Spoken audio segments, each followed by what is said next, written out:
Warahmatullahi wabarakatuh. Waalaikumsalam warahmatullahi wabarakatuh. Alhamdulillah, alhamdulillahirabbil alamin, wal 'aqibatu lil muttaqin, wala 'udwana illa 'alal zalimin, wala ilaha illa huwal awwalin wal akhirin. Asyhadu an la ilaha illallah wa asyhadu anna Muhammadan 'abduhu wa rasuluhu la nabiyya wa la rasula ba'dah. Amma ba'd. Allahumma salli wa sallim ala nabiyyina Muhammadin wa ala alihi wa ashabihi wa man tabi'ahum bi ihsanin ila yaumiddin. Jemaah sekalian yang dirahmati Allah Subhanahu wa taala, alhamdulillah kita bersyukur kepada Allah Subhanahu wa taala pada malam hari ini sebagaimana rutinitas pekanan kita setiap hari Jumat pada maghrib kita sama-sama bermajelis, tentunya bermajelis ilmu di rumah, di antara rumah-rumah Allah Subhanahu wa taala yang mubarak insyaallah. Salawat dan salam kita haturkan kepada baginda Muhammad sallallahu alaihi wasallam, kepada keluarganya, sahabatnya dan siapapun yang mengikuti jalannya sampai akhir zaman. Jemaah sekalian yang dirahmati Allah Subhanahu wa taala, kembali kita membahas materi kita pada malam hari ini tentang fikih ibadah. Sebagaimana kita bahas apa definisi dari fikih di bulan lalu, salah satu hadis yang populer di muqaddimah pembahasan fikih adalah man yuridillahu bihi khairan yufaqihu fiddin.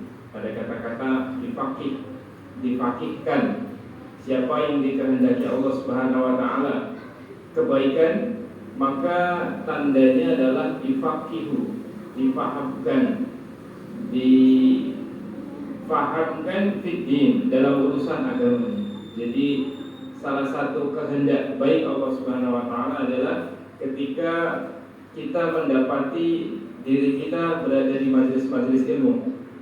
Karena dengan bermajelis ilmu kita bisa mudah memahami syariat, bisa mudah mempelajari syariat. Difaqihu fiddin, salah satu caranya adalah hadir di majelis ilmu. Maka siapa yang mendapati dirinya berada di majelis ilmu, mudah-mudahan itu pertanda baiknya Allah Subhanahu wa taala, pertanda Allah menghendaki kebaikan bagi kita semuanya. Jemaah sekalian yang dirahmati Allah Subhanahu wa taala, melanjutkan dari pembahasan bulan lalu masalah toharoh, fikih toharoh, sudah sampai di bab yang kedua, yaitu fi adabi qada'il hajah, sebagaimana yang disampaikan di bulan lalu. Kita akan membahas bab adab buang hajat, ya. Lebih terhormati bahasanya buang hajat aja. Dalam kitab juga membahasakan dengan bahasa yang bagus, bahasa yang terbaik, fi adab qada'il hajat, adab buang hajat. Wa fihi thalath mawad. Di sini ada tiga bahasan insyaallah. Yang pertama atau dua bahasan saja digabung karena pertama dan yang ketiga ini sekaligus. Al-madatul ula fi ma yanbaghi qabla takhalli wa huwa. Ada pembahasan pertama adalah sebelum apa yang harus kita kerjakan sebelum masuk toilet, masuk kamar mandi. Kamar mandi mungkin di zaman dulu dengan zaman sekarang jauh berbeda. Zaman dulu itu apalagi safar di padang pasir itu gimana? Kapan terhitung masuk kamar mandinya? Kalau di lapangan terbuka di gurun dan sebagainya gitu, kapan baju doanya? Kapan terhitung? Batasnya kapan? Kalau di zaman sekarang kan sudah ada pintu, sudah ada sebagainya. Nah itu ketika kita meniatkan mau buang hajat, apakah di hutan atau di tempat-tempat yang mungkin agak terbuka. Dan hadis-hadis banyak menjelaskan ya buang hajat di zaman dulu itu ya rata-rata di tempat yang tidak ada pintunya. Baik, pembahasan pertama apa yang harus kita kerjakan sebelum masuk kamar mandi atau toilet. Yang pertama adalah ayat tuba makanan khalian minan nasi ba'idan an anzurihim. Ya, maka di adab yang pertama juga terlihat mencari tempat yang sepi. Nah, kalau sekarang kan gampang sekali. Jadi adab yang pertama ayat tuba makanan khalian minan nas, jauh dari pandangan manusia, tempat yang tersembunyi, tertutup, ba'idan an anzurihim, ya, jauh dari pandangan orang. Dan alhamdulillah zaman sekarang kita sudah sangat dimudahkan. Hal ini terkait hadis Rasulullah SAW, karena idza arada al-khuraz intalaqa hatta la yarahu ahad. Ya, Nabi itu kalau mau buang hajat itu menyendiri, mencari tempat yang sepi sampai nggak dilihat oleh orang. Apakah di balik batu atau ya daerah-daerah yang tersembunyi tidak terlihat dari pandangan orang. Jadi memang zaman dulu kamar mandinya seperti itu. Kalau sekarang alhamdulillah ya sangat mudah. Jadi membangun kamar mandi, membangun toilet itu juga bagian dari adab. Bagian dari adab buang hajat. Yang pertama, hadisnya sebagaimana disebutkan tadi bahwasanya Rasulullah menyendiri mencari tempat yang memang tidak kelihatan. Di zaman kita sekarang ini juga masih ada juga. Walaupun sudah ada kamar mandi, biasa di perjalanan, apakah mobil buka pintu pinggir jalan atau naik motor dan sebagainya, tentunya ini menjadi adab bagi kita mencari tempat yang tidak kelihatan oleh pandangan manusia. Yang kedua, alla yadkhula ma'ahu fihi dzikrullah, tidak ikut masuk atau tidak membawa lafaz yang bertuliskan lafaz Allah, atau HP, suara, ringtone atau notifikasi. Hati-hati, atau juga hati-hati aplikasi azan. Aplikasi azan ini biasa kalau pas di jam waktu sholat ada yang takbir atau suara azan, ada yang awal sampai akhir, ada yang depannya saja Allahu Akbar. Ini juga harus hati-hati ketika masuk kamar mandi membawa HP yang punya notifikasi lafaz-lafaz Allah. Jadi alla yadkhulu ma'ahu ma fihi dzikrullah, tidak membawa lafaz Allah, sebagaimana Rasulullah SAW labisa khataman nafsuhu. Nabi itu punya cincin, tulisannya ada khatamnya Nabi, cincinnya Nabi, tulisannya Muhammad, cincin sekaligus stempel. Jadi kalau mau surat pakai cincin, jadi ada Muhammad Rasulullah, itu adalah lafaz Allah. Maka dalam hadis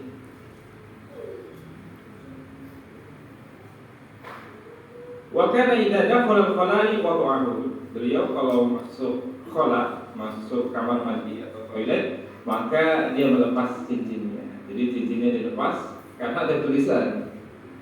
Kalau tidak ada tulisan apa tahu enggak masalah. Jadi hati-hati juga baju yang ada sablonnya la ilaha illallah, masuk kamar mandi atau nyucinya di kamar mandi. Nah ini hati-hati, karena ya adab kita tidak membawa tadi Allah yadkhula, tidak membawa lafaz yang bertuliskan Allah, Bismillah dan lain sebagainya. Apakah cincin, baju, termasuk suara juga notifikasi tadi. Ini menjadi kehati-hatian kita. Makanya jemaah sekalian rahmati Allah Subhanahu wa taala, apa saking perhatiannya syariat kita doa keluar kamar mandi. Doa keluar kamar mandi. Apa lafaznya? Siapa? Ada bahannya ada. Yang singkat biasanya gufronaka. Kenapa gufronaka? Kalau dalam bahasa Arab itu kan nggak bisa tiba-tiba mansub. Kalau dalam bahasa Arab mansub itu harokannya fathah. Ada biasanya Allah, Allahu, Allahi gitu kan. Kalau tiba-tiba gufrona, berarti kan kalau dalam bahasa Arab itu maf'ulun bih ya. Jadi kenapa gufronaka? Yang aslinya adalah Allahumma inni as'aluka gufronaka. Ya Allah, saya memohon ampunan. Jadi ya Allah, saya memohon itu di mana kalimatnya? Kok tiba-tiba kita gufronaka? Itu karena dikhawatirkan pas keluar membaca atau terlafaz Allahumma. Kalau masuknya masih di luar bisa aman. Masuknya lagi di luar kamar mandi kan Allahumma ini masih di luar. Tapi kalau dalam kamar mandi mau keluar, itu biasanya dikhawatirkan ikhtiar kehati-hatian syariat dipotong saja atau muqaddar disembunyikan Allahumma ininya. Langsung baca gufronaka. Apa artinya? Ya Allah, saya memohon ampunan. Allahumma inni as'aluka, saya memohon ampunanmu. Begitu, gufronaka. Ini karena tadi ya, jangan sampai terlafaz Allah di dalam kamar mandi, sehingga doanya pun sudah disetting bagaimana lafaz Allah itu tidak tersebut, tidak terucap di dalam kamar mandi. Kalau kita mau tadabbur juga, gufronaka itu kan sama dengan istighfar gitu. Astagfirullah. Kenapa istighfar doa keluar kamar mandi? Emang kita ngapain di kamar mandi? Emang kita berbuat dosa di dalam kamar mandi? Ya ini banyak hikmah atau faidah kenapa doa keluar kamar mandi itu gufronaka atau istighfar. Di antara penjelasannya adalah ya karena dalam kamar mandi kita tidak bisa berzikir, larangan ya. Tidak boleh melafazkan, bahkan membawa lafaz Allah juga tidak boleh. Maka vakum, kondisi di mana vakum dari zikir, sehingga pas keluar kita beristighfar, kita memohon ampun kepada Allah karena kondisi yang tidak bisa berzikir itu. Namun penjelasan ini juga pendapat ya, pendapat para ulama. Ada juga yang membantah kenapa istighfar keluar kamar mandi, astagfirullah atau gufronaka itu penjelasan lain ya. Itu karena banyaknya nikmat Allah Subhanahu wa taala yang belum kita maksimal syukuri. Kenapa kita bisa buang hajat? Sebelumnya lagi kalau diruntut bisa makan enak, bisa minum, dan bisa buang hajat. Kalau bisa makan, bisa minum, nggak buang hajat satu hari saja, itu rasanya bagaimana? Sebelit ya. Sehingga bisa buang hajat itu adalah nikmat dari Allah Subhanahu wa taala yang kadang masih banyak belum kita syukuri, belum maksimal mensyukurinya, sehingga keluar buang hajat. Setelah buang hajat itu kita beristighfar kepada Allah dengan gufron. Jadi ini hikmah kenapa gufronaka doanya tadi. Baik, kita kembali bahwasanya tidak boleh mengucapkan, melafazkan lafaz Allah di dalam kamar mandi. Yang ketiga, adab masuk kamar mandi, ayukat dima rijlahul yusra inda dukhulil ilal khala'i. Hendaklah mendahulukan kaki kiri. Jadi tempat-tempat yang kotor itu didahulukan kaki kiri dengan membaca Bismillahi Allahumma inni a'udzubika minal khubuthi wal khaba'ith lima rawal Bukhari annahu kana yaqulu dzalik. Nah, jadi ini doa yang masuk kamar mandi biasa diawali dengan, ada yang mengawali dengan Bismillah. Satru ma bainal jinni wa awrati bani Adam idza dakhala ahadukum al-khala' an yaqula bismillah. Ada bismillah di depan karena ini menjadi satru atau sitru, satar pembatas antara jin dan aurat kita. Satar atau sitrun, jadi satar itu dari bahasa Arab. Pembatas antara pandangan jin, ya, jin bisa melihat aurat kita. Dengan aurat kita adalah baca bismillah. Ya, maka ada pakaian, termasuk ada kamar mandi, kita membaca bismillah supaya ada penghalang, ya, selain penghalang dari pandangan manusia, tembok, juga penghalang dari pandangan jin, yaitu bismillah. Benteng gaib, benteng yang nggak kelihatan, yaitu bismillah. Ya, supaya kita tidak dilihat, aurat kita tidak dilihat oleh syaitan. Kemudian membaca Allahumma ini a'udzubika minal khubuthi wal khaba'ith. Ini dalam hadis Bukhari. Apa artinya? Allahumma ini a'udzubika, ya Allah, aku berlindung kepadamu dari khubuthi wal khaba'ith. Apa artinya khubuthi wal khaba'ith?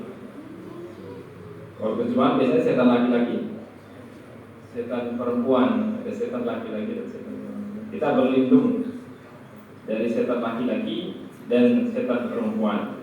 Al-khubthu wal khaba'ith dzukuru syayatin, ya, setan laki-laki. Wa dhatul jama'atu bi isyanil ba wa ma'na hadza yakunu syarrun wa huwa ma'na jami'u haitsu qad ista'ada min asy-syarri wa ahlihi wa humul khaba'ith. Fayam bagi lil qail mura'atun hadzal ma'na. Ya, jadi kita berlindung dari apa? Setan laki-laki, gangguan setan laki-laki dan setan perempuan, karena memang tugasnya setan itu adalah wa yasimahu min al-khaba'ith wa hum syayatin alladhi yuhawiluna fi kulli halin. Memang yang tugasnya adalah yuhawiluna, berusaha. Setan itu berusaha untuk merusak, ayyufsidu ala muslimi amrun dinihi wa ibadatihi. Setan memang tugasnya berusaha merusak urusan agamanya dan ibadah seseorang, sehingga di dalam kamar mandi itu biasa najis, terciprat najis, apalagi terucap astagfirullah atau perbuatan yang lainnya yang itu pengaruh dari syaitan, sehingga kita diperintahkan untuk berlindung darinya. Wal ihtiyadu li dinina min aduwina. Maka kita berhati-hati, sangat berhati-hati terhadap pengaruh tersebut, sehingga sebelum masuk kamar mandi kita sudah berdoa supaya dijauhkan, dilindungi dari pengaruh-pengaruh buruk, baik setan laki-laki ataupun setan perempuan. Pernah hadis juga sebagaimana Rasulullah SAW yang lewat suatu kuburan, yang mendapatkan info dari wahyu bahwasanya penghuni kubur ini diazab. Kemudian Nabi menancapkan pelepah kurma, ya, mudah-mudahan penghuni kubur ini diringankan azabnya sampai pelepah kurma ini kering. Ketika ditanya apa masalahnya, masalahnya adalah tidak beres urusan buang hajatnya, tidak beres urusan buang air kecilnya. Ya. Nah, ini salah satu masalah yang sepele tapi mengakibatkan azab kubur, yaitu tidak beresnya urusan buang air kecil. Nah, kita berlindung dari itu supaya dijauhkan dari pengaruh-pengaruh buruk setan laki-laki, khubuthi wal khaba'ith. Kemudian adab selanjutnya, jemaah sekalian dirahmati Allah Subhanahu wa taala, alla yaqa'u hatta yadnu min al-ard. Nah, ini tentunya jarang juga, tapi mungkin terjadi. Tidak mengangkat pakaiannya kecuali sudah dekat dari tanah. Ini kalau kamar mandinya, kalau tidak di kamar mandi, di lapangan atau di tempat-tempat yang terbuka, maka menghindari tersingkapnya aurat, maka jangan menyingkap pakaian sebelum memang betul-betul ya tersembunyi dari pandangan orang. Allah yarfa' thawbahu, tidak mengangkat pakaiannya, hatta yadnu, sampai dia betul-betul jongkok bahasa kita. Sitran li auratihi al-ma'muru bihi syar'an, untuk menghindari ya terlihatnya aurat. Yang kelima, alla yajlisa lil ghaiti awil bauli mustaqbilal qiblah, tidak menghadap kiblat. Adab buang hajat tidak menghadap kiblat. Mau buang air kecil atau buang air besar, au mustadbiroha, atau membelakangi, tidak menghadap dan tidak membelakangi. Sebagaimana hadis Rasulullah SAW, la tastakbirul kiblah wa la tastadbiruha bi ghaitin aw baulin. Janganlah kalian menghadap kiblat ketika buang hajat, dan janganlah juga membelakanginya. Ada hadis juga di kitab Taisirul Alam ketika di Madinah, idza ataitumul ghaib fala tastakbirul qiblah wala bighaitin wala baulin wala tastadbiruha walakin syarriqu aw syarriqu aw ghariqu. Enggak sama dengan kita. Madinah kiblatnya di mana Pak? Madinah menghadap Makkah itu menghadap selatan ya. Selatan baik. Madinah di atas, Makkah di bawah, di selatan. Jadi penduduk Madinah di hadis ini tetap jangan menghadap kiblat dan jangan membelakanginya, tapi syarriqu, ke timurlah, au gharibu, ke barat, timur atau barat. Jadi penduduk Madinah itu kamar mandinya atau toiletnya itu menghadap timur atau barat. Nah kalau kita barat jadi menghadap kiblat. Disesuaikan gitu maksudnya. Karena hadis ini asbabul wurudnya di Madinah. Jadi sesuaikan. Kita menghadap barat. Berarti kalau kita selatan atau utara, kamar mandi desain bangun kamar mandi, perhatikan ya kalau bisa tidak menghadap kiblat atau tidak membelakanginya sebagai bentuk adab takrim wa takdis, memuliakan kiblat, mensucikan kiblat. Nahyu al-istiqbal kiblat wa istiqbal wa hal qada'il hajat, larangan menghadap kiblat dan membelakanginya. Ada hadis lain juga yang menjadi pembanding bahwasanya Nabi pernah buang hajat itu menghadap Syam. Nah, kalau menghadap Syam berarti membelakangi kiblat. Menghadap Syam berarti membelakangi kiblat. Sehingga dikompromikanlah dua hadis ini. Ikhtalafal ulama fi hukmi istiqbalul kiblah. Ada yang berpendapat menghadap kiblat itu tahrim, haram, larangan, betul-betul dilarang mutlak. Ada pendapat yang lain termasuk Imam Syafi'i dirinci ya, kalau menghadap kiblatnya ada tembok, jadi kamar mandinya masih ada temboknya, maka ini membolehkan. Tapi kalau buang hajatnya di hutan atau di lapangan terbuka, di tempat yang terbuka, maka ini semuanya dilarang. Mau membelakangi, mau menghadap, ini dilarang. Jadi hati-hati kalau bukan di rumah atau di tempat-tempat yang terbuka, buang hajat yang pertama kali kita cari adalah kiblatnya di mana. Karena kalau tidak ada tembok, tidak ada penghalang, inilah yang dimaksud dari hadis, dua hadis ini yang tahrim tadi. Namun Imam Syafi'i tafsir fayukramuna fi qada'i wa yubiduna fil bina. Jadi diharamkan itu kalau nggak ada penghalangnya, nggak ada pembatasnya. Tapi kalau ada pembatasnya dan kamar mandi itu insyaallah bertembok semuanya, maka ini dibolehkan. Walaupun demikian, ya tetap kita berusaha. Kamar mandi kita sudah ada penghalang, sudah ada dindingnya, tetap berusaha untuk tidak menghadap kiblat ataupun membelakanginya. Tidak menghadap dan tidak membelakanginya. Inilah bentuk jamak atau mengumpulkan dua hadis, sebagaimana Imam Syafi'i tadi mengumpulkan dua hadis yang seolah bertentangan namun bisa dirinci. Wa ala kulli yanbaghi inhirafu 'anil qiblah fi bina'in, ya sebisa mungkin sebagai adab kita tidak menghadap kiblat walaupun ada dindingnya, karena ada hadis yang melarang secara umum. Wala ma fihi min al-khilafil al-qalil alladhi nasarahu haula'i al-muhaqqiqun, dan juga ini yang disarankan oleh para penulis kitab atau termasuk buku ini. Iya, sebisa mungkin walaupun kamar mandi ada dindingnya, tetap kita tidak menghadap dan membelakang. Jemaah sekalian rahmati Allah Subhanahu wa taala, yang selanjutnya ada 7 ini. Yang keenam, alla yajlisa lil ghaitin aw baulin fi dhillin nas aw tariqihim aw miyamihim aw asyarihim al-muthmirah.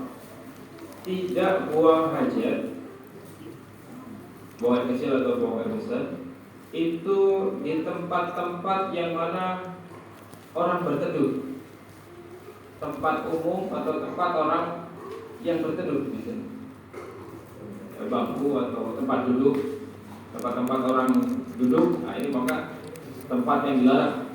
Autorikihim, jalan, tempat jalan, gang, misalnya tempat orang lewat di situ, maka tidak boleh buang hajat di situ. Au miyamihim, atau tempat air yang mana dipakai, air yang di situ orang menggunakannya. Kemudian au asyarihim al-muthmirah, di bawah pohon yang berbuah, di bawah pohon yang muthmirah, yang buahnya lebat. Ini juga menjadi larangan. Tempat buang hajat. Ittaqul mala'in thalatha, jauhilah oleh kalian 3 laknat. Al-ghurasu bil mawaridi,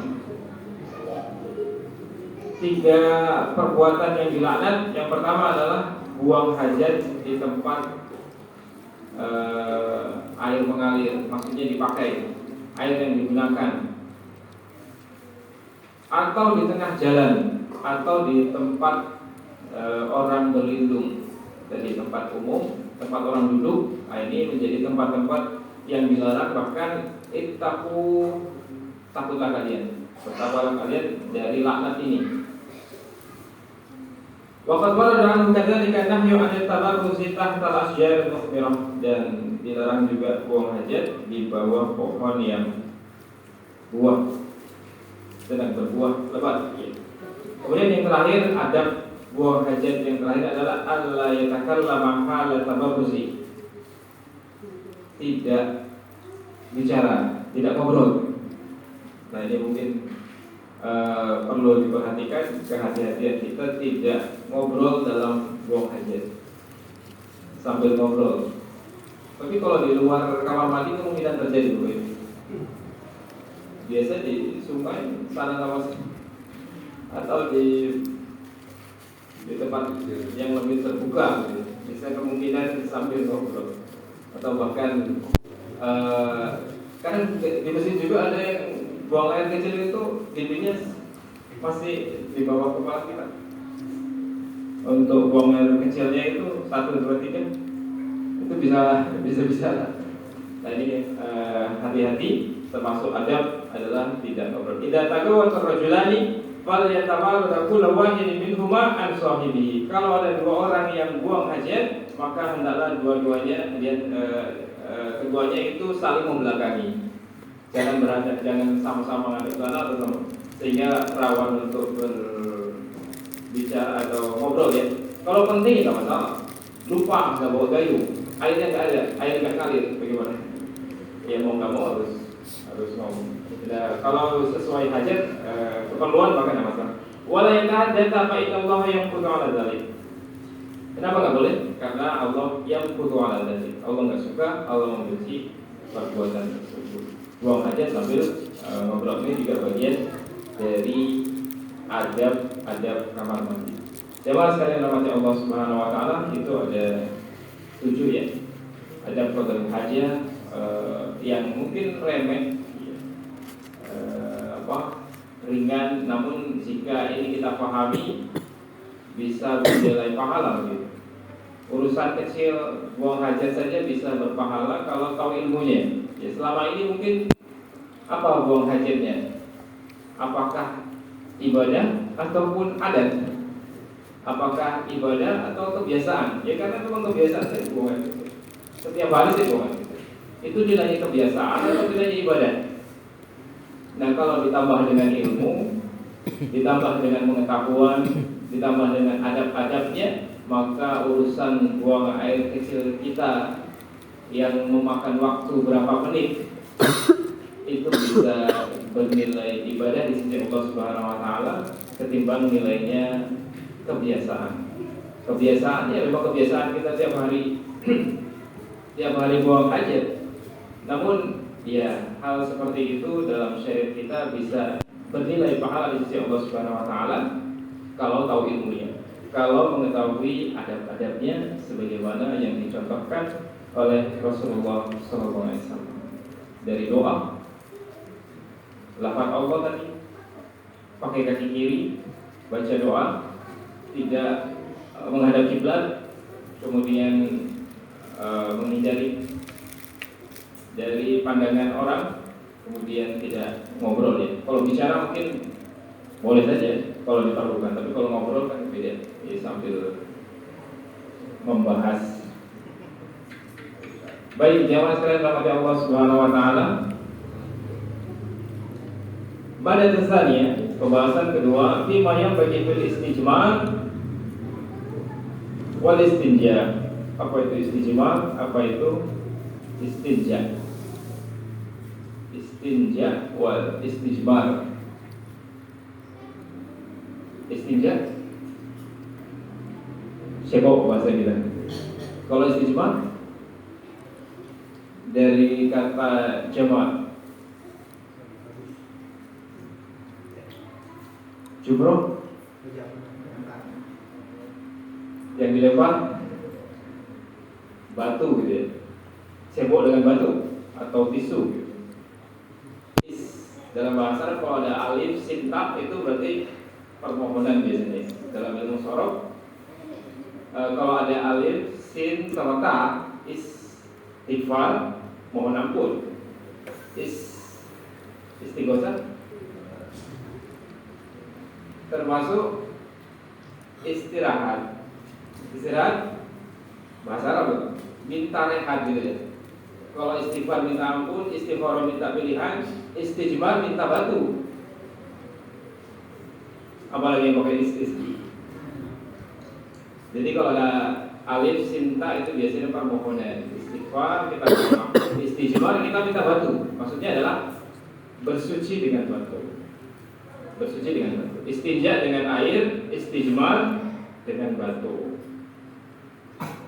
Adabnya Allah yastajmiru bi aghamin aw warfin. Larangan kalau nggak ada air tentunya. Kalau ada air yang utamanya dengan air. Kalau nggak ada air, maka tidak boleh beristijmar tadi selain air itu dengan tulang dan kotoran. Tulang nggak boleh buat cebok atau buat istijmar. Atau kotoran yang kering, kotoran yang mengering. La tastajmiru bil rawthi wala bi idhamin. Janganlah kalian beristijmar dengan kotoran yang kering atau dengan tulang. Kenapa enggak boleh dengan tulang? Fa innahu zadu ikhwanikum minal jin. Itu makanannya jin.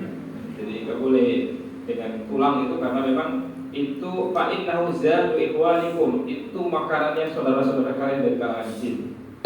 Itu bahasa hadisnya. Wala bima fihi manfaah. Tidak boleh juga cebok dengan hal-hal yang masih bermanfaat. Ya, kain misalnya, kain yang masih dipakai, jangan gitu. Hal-hal benda-benda yang masih digunakan, maka ini juga menjadi larangan istijmar. Wala bima kanin da hurmatin kamat umi. Ya. Lianna ta'attulu al-manafi wal ifsadu al-masari haram. Karena itu masih dipakai, masih digunakan. Kemudian Allah yamassah. Yang boleh dengan apa tadi? Batu, tisu dikiaskan dari batu yang menyerap apa sifat yang seperti batu ya. Gampangnya tisu. Namun yang menjadi masalah adalah kalau ada air sama tisu, mana yang afdol? Ya, afdolnya dengan air. Tapi ada sebagian hotel enggak dia air. Berarti kurang syar'i. Allah yatamassah aw yastanjiya biyamini. Tidak boleh adabnya pegang dengan tangan kanan. Memegang kemaluannya dengan tangan kanan. Ini juga hati-hati. Sebaiknya tidak memegang kemaluan dengan tangan kanan. Aw yamassahu dzakarahu biha. Liqauli la yamassah, hadis Rasulullah SAW. Janganlah kalian memegang dengan tangan kanan wa huwa yabul, ketika dia buang air kecil, wala yatamassah min khala'i biyamini. Ya, buang air besar juga demikian. Jangan pakai tangan kanan. Ini menjadi adab juga. Istinja tadi.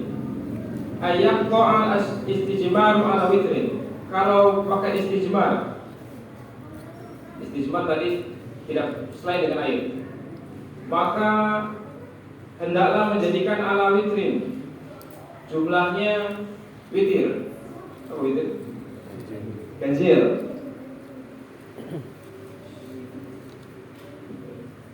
Ka'ayyastajmiru bi talatin, seperti beristijmar dengan 3 batu, atau 1 batu tapi 3 sisi. Batunya agak besar sedikit ya.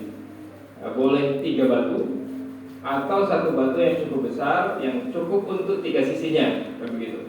Jadi menjadikan ganjil. Fa in lam yahsul an-naqa'u istijmaru bi khamsin masalan. Kalau enggak cukup 3 maka 5. Iya, jumlahnya ganjil 5. Liqauli Salman, nahana Rasulullah SAW an nastaqbil qiblah. Hadis Salman diriwayatkan ketika dilarang oleh Rasulullah SAW untuk buang hajat ketika menghadap kiblat. Au istajmara bi khamsi matan, au baulin au nastanjia bil yamini, tidak boleh dengan tangan kanan. Au nastanjia bi aqalli min thalath, tidak boleh juga istinja atau istijmar tadi itu kurang dari 3. Jadi minimal 3. Kalau dengan batu ya, dengan batu minimal 3 batu atau 3 sisi batu. Bi aqalli min thalathi ahjarin aw an nastanjiya bi rijin aw edomin. Kita juga dilarang, kami masih Salman dilarang juga beristinja dengan kotoran yang kering atau dengan tulang tadi. Walaupun biwalin wal hamir. Rijin itu adalah kotoran himar, biwal yang kering. Nah, ini dilarang oleh Rasulullah SAW. Jadi kalau pakai tisu gitu, pakai tisu juga kalau bisa ya bukan 3 tisu, 3 sisi atau 3 sucian atau 3 bersihan gitu ya, disesuaikan dengan 3 batu atau 3 sisi batu. Kemudian yang terakhir ada istinja in jama'a bainal ma'i wal hijarah, sifat hijarah awalan. Kalau airnya sedikit nggak cukup, ada tisu, ada air, atau ada batu, ada air, dua-duanya dipakai. Dua-duanya dipakai, maka caranya adalah qaddama hijarah, dahulu yang batu, duluan tisu. Pakai tisu dulu, pakai batu dulu, tsumastanja bil ma'i, kemudian dengan air. Wa niktafa bi ahadihima ajza. Kalau bisa dengan salah satunya maka sudah bisa cukup, apalagi dengan air. Ghairu annal ma'i atyab. Tentunya dengan air itu lebih ideal. Liqauli Aisyah, sebagaimana hadis Aisyah radhiyallahu anha, murna azwajakunna ayastatibu bil ma'. Hadis Aisyah, murna, suruhlah, perintahkanlah suami-suami kalian untuk bersuci dengan air. fa inni astahyihim fa inna Rasulullah sallallahu alaihi wasallam kana yaf'alu dzalik. Jadi nyampaikannya itu enggak langsung ke bapak-bapaknya, tapi lewat istri. Nabi bapak bersabda kepada Aisyah istrinya. Nanti Aisyah suruh sampaikan ke istri-istri para sahabat. Ya. Karena di sini disebutkan fa inni astahyi, saya malu, saya enggan. Mungkin kurang pas atau bagaimana? Ya, perintahkanlah suami-suami kalian itu suruh apa? Bersuci ketika buang air itu dengan air. Fa inni astahyi bihi, saya enggan atau malu untuk menyampaikan kepada sahabat-sahabatnya, maka melalui istri Nabi dan Jibril. Jadi sambung nanti sampai sekarang kita mendengar hadisnya. Fa inna Rasulullah SAW kan yang melakukan. Sesungguhnya Rasulullah SAW melakukan itu yaitu beristinja dengan air. Lebih afdol gitu ya. Kalau ada tisu sama air maka air itu lebih afdol. Namun ya syariat kita punya solusi. Kalau nggak ada air, kemarin ada tayamum dan sebagainya. Nah, kalau istinja maka ada batu, ada benda yang kita bisa bersuci dengannya. Jamaah sekalian rahmati Allah Subhanahu wa taala, itu dua adab masuk kamar mandi dan sekaligus istinja atau istijmar yang tentunya hari-hari kita melakukannya. Nah, supaya tidak sia-sia, supaya tidak menjadi nilainya kebiasaan hal-hal kecil ini, bagaimana bisa terangkat menjadi nilainya ibadah di sisi Allah Subhanahu wa taala, kita mendapatkan ganjaran dengan hal-hal yang kecil ini. Maka dengan memahami fakih tadi, memahami adab-adabnya, mudah-mudahan bisa bernilai pahala di sisi Allah Subhanahu wa taala. Amin. Sebagaimana bulan lalu, bagaimana bisa ada tanya jawab gitu ya, karena masalah fikih tentunya khilafiyahnya itu banyak. Silakan bapak-bapak jika ada pertanyaan, mungkin di sisa waktu yang ada kita bisa gunakan. Silakan. Yang pertama terkait dengan keberadaan urin air. Jadi tempat fikih yang berdiri itu. Iya. Bagaimana secara adabnya? Yang kedua, yang tadi istijmar, saya kok ya itu salah satu syariat. Tapi kok ngebayanginnya gimana ya caranya? Maksudnya otomatis kan kalau pakai kami itu pasti ada bekas-bekasnya itu, khususnya kalau kayak tipis ataupun apalagi buang air besar ya, pasti ada bekas. Tidak ada seperti air ya, tipis batu kan, maka bekas-bekas apa namanya ide itu bermasalah, makanya punya najis apa itu otomatis jadi suci orangnya kan? Sudah Pak? Sudah. Baik, yang pertama bagaimana pipis atau buang air kecil dengan berdiri tadi. Ada beberapa hadis. Kalau melihat hadis Aisyah, kebiasaan Nabi di rumah itu kalau buang air kecil dia jongkok. Kebiasaan Nabi di rumah. Aisyah sudah meriwayatkan hadis Nabi buang hajatnya atau buang air kecilnya itu jongkok begitu, karena lebih aman dari hadis-hadis yang bisa terkenang. Tapi ada hadis lain, tentunya bukan Aisyah yang meriwayatkan, karena sahabat Nabi yang biasa membersamai Nabi di luar rumah. Di luar rumah di safar itu Nabi juga ada riwayat hadis ketika buang air kecil itu kondisi berdiri, dan itu juga cukup banyak hadisnya. Jadi antara seolah bertentangan antara hadis Aisyah dengan hadis yang lain. Hadis sahabat yang membersamai Nabi di luar rumah. Kalau di dalam rumah memang lebih banyak hadis jongkok. Hadis buang air kecil itu idealnya adalah kondisi jongkok sehingga tidak terciprat. Melihat dari hadis yang banyak ini tentunya yang ideal adalah jumhur. Yang ideal buang hajat, banyak hadis itu Nabi kondisinya jumhur. Maka adabnya adalah lebih bagus. Walaupun tidak mengharamkan. Sebagaimana kalau ditanya minum berdiri, apa hukumnya sih? Minum kondisi berdiri. Tadi sama hadisnya ada yang duduk, tapi di satu kondisi ada Nabi mengerjakan minum dalam kondisi berdiri. Walaupun lebih banyak hadis duduk. Sama dengan ini, lebih banyak hadis adalah adab ketika buang air kecil adalah cukup supaya aman dari najis.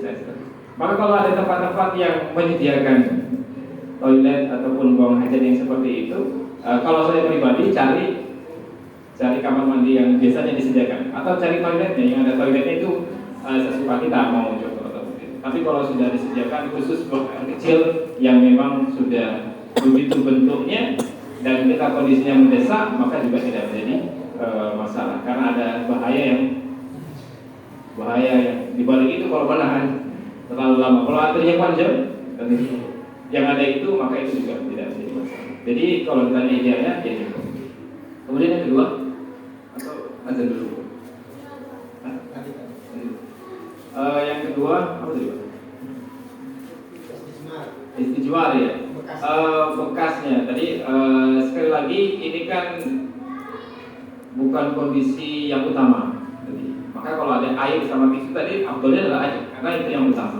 Ketika nggak ada air, ketika di padang pasir atau di hutan kita tidak mendapatkan air, syariat kita tidak kaku, ada solusinya yaitu dengan batu. Orangnya menjadi suci nggak? Kalau saya tanya di orangnya. Kalau kita beristijmar maka kita menjadi suci. Berusaha pengganti air sebagaimana kita tahu. Maka kita bisa sholat, kita bisa melanjutkan aktivitas ibadah walaupun hanya dengan batu atau sekarang tisu yang memungkinkan. Saya belum pernah mengalami, apalagi kalau buang air besar nggak ada air. Buang air besar nggak pakai air itu gimana caranya? Wallahu a'lam, saya juga pernah mengalami. Namun sekali lagi kondisi ini mungkin di pengungsian yang nggak ada air, di kondisi yang memang tidak ada air, maka mau nggak mau ada solusinya. Tidak kemudian saya belum suci jadi nggak sholat.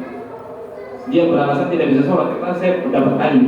Nah ini kan jadi masalah selanjutnya. Ya sebisa mungkin, sebersih mungkin, itulah solusinya. Wallahu a'lam. Cukup Bapak Ibu. Mudah-mudahan bisa dipahami, menjadi tambahan ilmu bagi saya pribadi dan jemaah sekalian. Kita cukupkan pertemuan kita pada malam hari ini dengan doa kafaratul majelis.